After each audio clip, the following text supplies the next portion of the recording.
Kia ora, I'm Sharon Brett-Kelly. Today on The Detail, the 100-year-old halls and churches of Central Otago facing an uncertain future.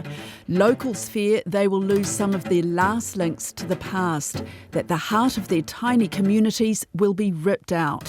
Oh, I think it's a real risk. Once you start taking feeling out of the community and buildings like that mean something or are iconic, you never get them back. There were buildings on that list that should never have been put on it, and it's just created upset and stress for no reason. Imagine Central Otago without its old churches and halls which show the gold mining history of the past. I don't think anybody wants that, so let's just not go there. Central Otago's iconic halls, huts and churches are the stars of many films and photos and inspire artists like Sir Graham Sidney. But with soaring maintenance, earthquake strengthening and insurance bills, the cost to keep just one hall open will run into hundreds of thousands of dollars over the next decade. It's the same story around the country. Councils battling to balance the books and keep costs down are putting the squeeze on heritage funding. Central Otago District Council's solution is to divest more than 20 buildings, get them off the books and save ratepayers millions. That could mean a community group buys it for $1. It could be sold to a private buyer. The Crown could take back the property, or the building demolished and retained for potential redevelopment. Here's the Mayor Tamar Ali. This topic is a real meaty one. There are a lot of facilities, and some of them in more areas than others. Some have been maintained over the years, and some have just been fit for purpose for a local dog trial club or young farmers event. Some of them we might not use anymore, and there are a couple of buildings that are in such a bad state of repair that our recommendation is that they just be closed and demolished. Time has run out for people to have their say. Now the council has to decide on the final list. But a lot of locals are upset. Hello. Hello, Stuart. Sharon Brett-Kelly here. How you getting on? Good. How are you getting on? Oh, not too bad. Just shifting a few cattle around and stuff like that. So it's relaxing. Councillor Stu Duncan is a farmer whose family ties to the area go back generations. So I'm in Wedderburn, Central Otago, just out of Ranfurly. Oh, yeah, near the rail trail. Yeah, we're on the rail trail. Yeah, we've got an accommodation place on the rail trail. And tell me, what would your nearest hall be that you use, your community uses? Wedderburn, the Wedderburn Hall. It's 100 years old in August. What's your connection, your family connection? Yeah, family came out originally for some of the first settlers into Naseby for gold in the early days in the 1860s, and then they shifted out and through ballots on the farms, and we shifted to Wedderburn in 1886. So pretty emotionally connected to the Central Otago in general, really. And that hall, was that where you went for all your activities growing up? Yeah, tennis and cricket grounds were there, and there was play centre and play school, and then you also had a school concerts. We had to walk down the main road and have a school concert and all that. Is it secure? Is it on this list for divestment or not? Yeah, it is. Yeah, it is. But our community is reasonably keen on having it divested to the community for $1. Okay. Because obviously with the Wedderburn goods shed, you see the picture that Graham Sidney painted. There's a lot of activity and tourism and stuff. The community's had a fund for restoration of the Wedderburn goods shed and other projects, so they're quite keen to take it over and do other things and have art and stuff like that. So our one's probably one of the only ones that's keen on having them divested, and then the other ones in the Minnesota are all going through the process of being looked at. So, am I clear that in about a month, the council, which includes you, is going to decide what is on that list for divestment and what it will hold on to itself? Well, that list has already been put out, and there's ones that are secure that aren't coming up for any other, that will just be run by council. And in that next part of that process, the ones that have been put on the list will up to see what the community wants to do. So the first stage is really only a financial look at it, saying they don't get used. Some of them don't get used very much at all. They're up for earthquake strengthening, or some aren't. And is the community keen to keep them? If so, they'll stay on the stage just being funded by council. And the earthquaking may go through their process of doing that. And if the community wants to take some of them over, the council are up for the negotiation on that. And if the community, no one wants them, then they could be up for being sold. So it's just allowing the community to have a say, which of course brought a lot of debate up in the region, because we've only got a small population in the Mini Toto, and we've got about 4 halls are on that list, and then there's other wee buildings and stuff like that. Somewhere Plunkett used to be used, and now there's no longer Plunkett. So, it's just a matter of saying, have a say, and we'll chuck it out. So the first original round of discussions was only about the financials. It sounds kind of straightforward, but it's causing a lot of angst. Yeah, it is, and rightfully so, because people are passionate, and then their parents or grandparents or people put money into them out of their own pockets, raise funds. I know even the Wedderburn community borrowed money and the locals paid it off to have the hall. But also things have changed. People are now travelling so much further. We haven't had a lot of population growth in the middle of Central Otago and the Mini Toto rural areas. But in saying that, there's a lot of growth happening. So, are we pulling the trigger too early in some cases and maybe missing out for the cost of earthquake and then with the interest component of earthquake, and we're far less than building new ones. And it's just having that discussion and a big discussion, really, which has brought a lot of feeling out, which is what we want, really, at the end of the day. As Stu says, earthquake strengthening is a big issue. The council's long-term plan factors in several $1 million for earthquake strengthening costs on the 24 buildings on the list for divestment. Stu's on the side of locals, warning the council not to pull the trigger too soon when the government earthquake strengthening legislation could change in years to come. I'm one of the ones that stand up saying don't be in a rush to do this, because once you start taking feeling out of the community and buildings like that mean something or are iconic, you never get them back in the way they are. Some will be turned into restaurants, some may be turned into cafes. I mean, there's some may be really beneficial to the community. But let's have that conversation first and don't go too fast, because the real risk is that once you have released them out of the community, you won't put them back in for the same cost. What is the estimate for keeping these buildings council-owned and maintaining them? Off the top of my head, I haven't got that, but I think it's about $6 million to earthquake-proof the ones in the Mini Toto. But some groups are quite happy to take them over, but they will still be liable for earthquaking at some stage. My biggest issue, we've got growth that we've never seen before in Central Otago, and that migration of growth is going from the west to the east, so it's going from the Queenstowns, Wanakas, Alexandra Clydes into the Omakhaus, Oturuhuas, Wedderburns, Naysby's, and Bathans, Danzies Pass. So, I just think we've got to be careful that we have a good look at it, have a discussion, have the communities have that discussion, because they're changing too. There's a lot of new people in our communities now, and those facilities mean, community hubs where before it was traditionally a pretty small population. So let them have the say, and if they're passionate about keep them on the rates, and people realise that they've got to use them, because, a change of government or a change of policy, and all of a sudden they come under review again. We have a lot of them, but we have 2 brand new facilities, and we're going to have with the Cromwell Memorial Hall, which is a $40 million build, and then there's a brand new hub, community hub in Omakhaus, which their old hall has been sold, and the funds have gone into developing the new one. And obviously after our disastrous fire in Roxburgh, we're going to have a new community centre there, or facility down there in Roxburgh. So we'll have 3 brand new halls in Roxburgh, Omakhaus and Cromwell. And Central Stories has been done up in Alex, which is not an old building. So we are blessed with a lot of buildings, and some aren't getting used as much as they should. So time will tell how that goes. Yeah, and with all this money being spent on the new buildings, why don't the old buildings do the job that these new buildings are? What's the problem there? Some will be just earthquaking, and some are just pretty old and plasterous and just starting to fall apart because of the age of them. Some will be over 100 years old. So, obviously building regulations and things have changed since then. But, Central's made of a lot of those old historic buildings, and there is a place where maintaining that old look, I guess, and it depends if you're into old buildings and history and all that or you're not. So it's nice to see these new facilities coming out fit for purpose, and that's one thing, I guess. In the old days, you would have had concerts, or you would have had dances or balls or all that sort of stuff, and they would have sprung floors, and some are still mud bricks, so of course it's pretty old buildings. So let's look closer at one of those old buildings, Ophir's 99-year-old Peace Memorial Hall.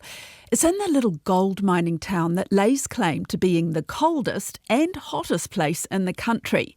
Heritage campaigner Joe Gaylor says locals are horrified to think that they might lose the hall and what that could mean for their little settlement. It has around 8 little historic public buildings or buildings that have been rejuvenated and reused.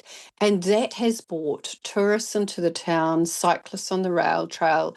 We've had more and more cribbies, as we call them here, buying houses there. We've managed to retain the local pool there, which Graham Sidney himself recently photographed and appears in one of his books. And then you've got the local hall where they have the annual potato dig function. They have weddings and all sorts of soirees there.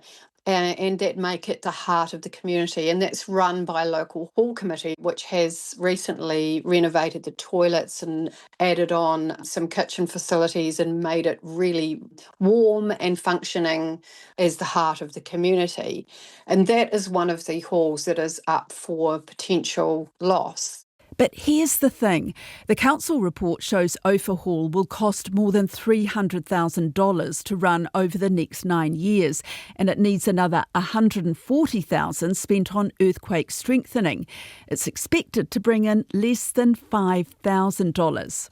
So the cost to ratepayers for that one building? Around $500,000.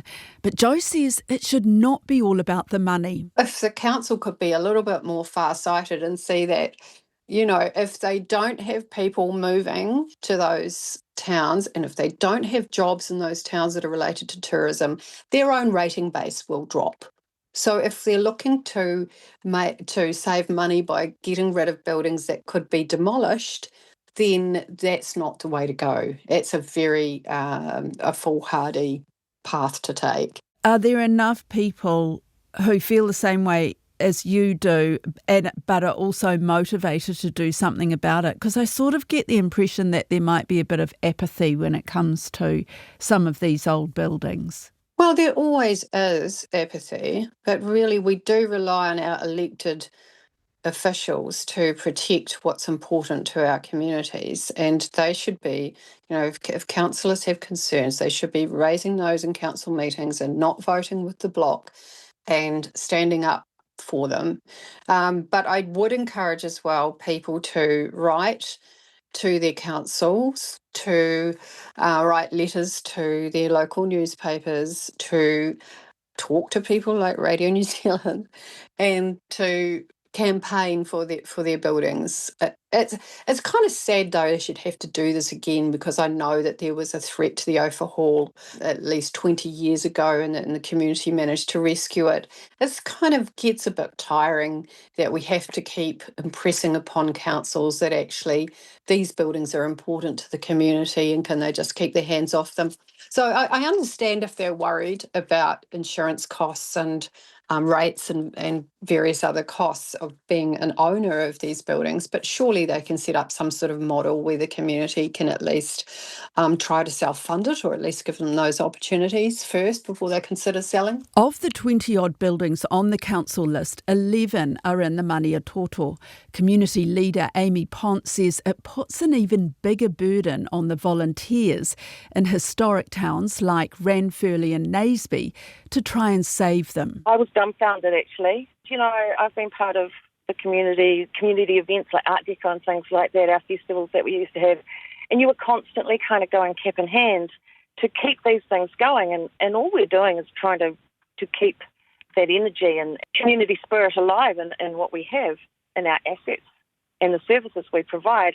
Do you have a favourite building that you really worry that you might lose? Yeah, I mean, the Centennial Milk Bar building, I really don't think it's at huge risk. But, you know, I had an office in there for 4 years downstairs, and at the front is the Art Deco Museum, which is it's only one of its kind in Australasia. I mean, it's an absolute taonga. And instead of trying to justify its existence, we should be doing somersaults trying to make it even better and celebrating it. At the moment, there are only maybe a couple of the buildings that could be glaringly obvious as a no longer needed anymore. But in a world where we talk about, you know, use and profit and all those things when it comes to ownership of buildings and land, it's very easy for us to be quite emotional about it because we've put in blood, sweat and tears. What would be the population of Maniatoto? So we've been knocking the door. It comes and goes at about 2,000, I think, if you talk about your cribbies and your batches and things like that. So your permanent residents, probably more about 1,700. Ranfurly Township itself, probably around 900. So it's sparsely populated. It's geographically diverse. Yes, it's absolutely agricultural based, which is wonderful. But these small town halls have been built the people who settled in this area. So I think rushing into it is a mistake, but I also think it is an opportunity to look at how small communities operate a bit more. But at the end of the day, once they're gone, they're gone. Yeah. So 11 buildings in Maniatoto are on that list. Are all those 11 buildings worth saving? That's the question we had to be quite open-minded about, because initially it's just, of course, everything should stay. But we all know that we're not using them as much as we could or should. Some buildings have issues around insurance and what they can and can't do in terms of use. Wallace Memorial Rooms, that was built for women with babies, giving them a place to go and feed and tend to them when they were out and about or passing through. Some things were created for a different time and a different life. So we have to be inventive and functional and open to change. It's a hard one, but I think there probably is the opportunity to look at each one and see what the future brings and be really realistic about it. New people might come in and look at it and think, oh, that's just gorgeous, and we could do this and we could do that. But looking 10 years into the future, will that energy still be there? It's huge. And are you saying that you'll need a lot of volunteers to keep these nearly a dozen buildings open? Well, they already do. That's what they rely on. Centennial Milk Bar is run by the Art Deco Committee. The Fenton Library is run by the Radio Charity Trust.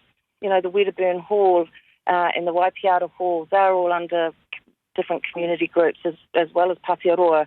There's all different groups. Even though they're council-owned, community groups are still running them and maintaining them. I actually think council need to really realise how important our community service is to keeping these buildings, and it's actually probably interesting. Some of the submissions have probably come out instead of peeling back, we actually would like more, thanks. Are you realistic in thinking, okay, if the community can't buy it for $1, it might have to be sold to a private buyer? Yeah. I'd like to see, though, if something like the peppercorn sale happened, or that there would also be a peppercorn rate, because you're expecting a community to then foot the bill for those buildings ongoing. Different if it's a private ownership and they get converted into a home or something like that. Your rates are your rates, but I still think there would need to be some padding around how community groups could go forward in the future to afford such things, because and we all know it's getting harder and harder. I think the value of volunteering that has gone into these businesses and maintaining these services, the Centennial Milk Bar building, that's so much work to keep just the place clean. And it's a wonderful asset to our community. Not often are those volunteers acknowledged. Even through this whole process, I've actually been a little bit disappointed in the sense that most of the conversations haven't started with, you know what, everything you guys do to maintain these buildings in this area has to be commended, because we could not have kept them alive without you. It still feels like you have to justify your existence when you're trying to keep them going and operating for your entire community. Would you say that the Centennial Milk Bar is the most important of these buildings? The ones that are on the list and the ones that could potentially get sold, yes. Yeah, I would want to put in the Ranfurly Hotel there and the Ranfurly Railway Station, even our Foursquare. They're just key, iconic parts of our CBD. Really important in terms of, it's not just the history of Art Deco so that some of those reflect. It's a colourful addition to our history. It gives Ranfurly, which is, predominantly an agricultural service centre, but now moving forward into a far more tourist-friendly town, it gives us colour and it gives us vibrancy and all year round. Taking away those core parts of our town would give a very different feel when you came into the area. And this kind of feels like it's a backwards process. There were buildings on that list that should never have been put on it, and it's just created upset and stress for no reason. 21 kilometres down the road from Ranfurly, Stu Duncan's century-old Wedderburn Hall, as we said, is also on the divestment list. The council's long-term plan says it'll cost more than $500,000 in earthquake strengthening and running costs. Stu says his community is confident of making it viable. Well, there's a lot of new people come there, a lot of young mums, so some of them use them for morning teas and taking kids down there as just a get-together and social area. You have lots of young farmers' balls, so have something like that, they want to do that. And there's been a few funerals there, so not all funerals are done in churches these days, as everyone is probably aware of. So, you know, it's just, and because the rail trail's right there, you can have at Easter, you can have fates out there, you can have, you know, there's a lot of artists and poets and that around Central Otago now, and we're looking at opportunities to put in some artwork in there, and people can pay and come and have a look. But at the moment, the community just want to keep it, and there's a wee bit of land that went with it. There was a cricket ground in there, so talking maybe even planting some lucerne out or leasing the land out to help pay for the upkeep and maintenance. And there's been a lot of bike trails, obviously the bike trails right there, so there's an ability to probably earn income right beside the hall to allow the hall to maintain the state it's in. So yeah, the tourists are there, aren't they? You know, so it's not hard to probably tap into something while they're there and the numbers they're at. But is that enough to cover the cost of keeping it well maintained? Well, that's the real battle at the moment. I think the Wedderburn Hall costs about $16,000 or $18,000 a year to run on the council's budget. But in that, there's depreciation. Of course, it will be taken into the cost of replacement of the hall over time. And if you take that out, and then the power charges and insurance and stuff, it diminishes that cost a lot. So it's dearer for a council to run it than a community.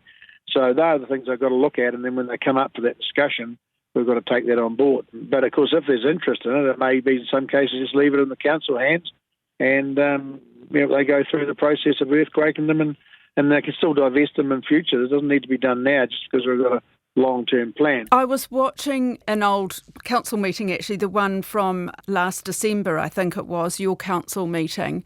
A lot of talk about cost of everything. There's a lot of pressure on keeping costs down. And is it just that these old buildings are not as important as other things in your communities? Well, I mean, I'm one of the ones that's in favour of putting the rates up to do what we have to do to maintain our services and our buildings or develop at the rate we need to, because that's really our role, is to find out what it costs to run the business we're running and divide it equally amongst the ratepayers fairly and build in a growth component. So I'm one of the ones that's probably the other way, is if we want to live with the facilities we've got, and they are magnificent, we've got a lot of new facilities, 30% of our bridges have got to be replaced, 50% of our bridges in the next 30 years. So we've got a lot of infrastructure that has to be done. And I'm on the opinion that, you know, we've got development contributions, we're growing at a massive rate, faster than probably most other regions in New Zealand. So it's a lot of work in front of us for the growth. And, of course, with growth, you have more ratepayers paying for the same facilities. So I'm not in the camp of saving the rates. I'm in the camp of, if you want to have these facilities, then we pay for them equally. Is there much support for divesting these buildings? Oh, yeah, there is. And a lot of communities, and a lot have been already. Bannockburn has, Turihua has, Paulburn has, Kaiburn has. So it's not new. And they've been run really well by really good volunteers. And I guess that's the only risk, is if you do that, and it's all exciting at the moment, and the volunteer base falls away, then there's no one runs them. But at that stage, they can still be taken back over by council if that council of the day wants to, or they can be divested or sold at that stage. But it's really just having that conversation now, and it's been a pretty chunky bit of work by the staff and by the elected members. So we'll get through it, and I don't think it'll be as much of a shock. Do you feel personal responsibility here, Stu? Because, you know, you are on the council and these tough decisions have to be made. Yeah, I take it personally, and at the end of the day, I hope that the decision we make, or the decision I take forward, represents the majority of what the community wants. I'm in the camp that we should keep them because we've got growth, and they are iconic to Central Otago, and it's just a bit different than everywhere else, especially if you look at it in the autumn when you've got all the tourists on rail trails or hunt clubs or bikes or people travelling through. They're beautiful old buildings, have been well maintained till now, but the earthquake rules and standards have changed the future of them, really, so we've got to look into the future to see where the costs are. So people are very passionate about the heritage and history of Central, because really it was founded on fruit and gold and farming, so all of those long-standing traditional businesses are pretty passionate anyway. Stu, great to talk to you. Thanks very much for your time. No worries, I better go and shift some more of the cattle before they get away down the road. Good luck, thank you. That's Stu Duncan, and thanks also to Joe Gaylor and Amy Pont. The Detail is a newsroom production supported by RNZ and NZ On Air. This episode was produced by Gwen McClure and engineered by Alex Harmer. I'm Sharon Brett Kelly. Mā te wā.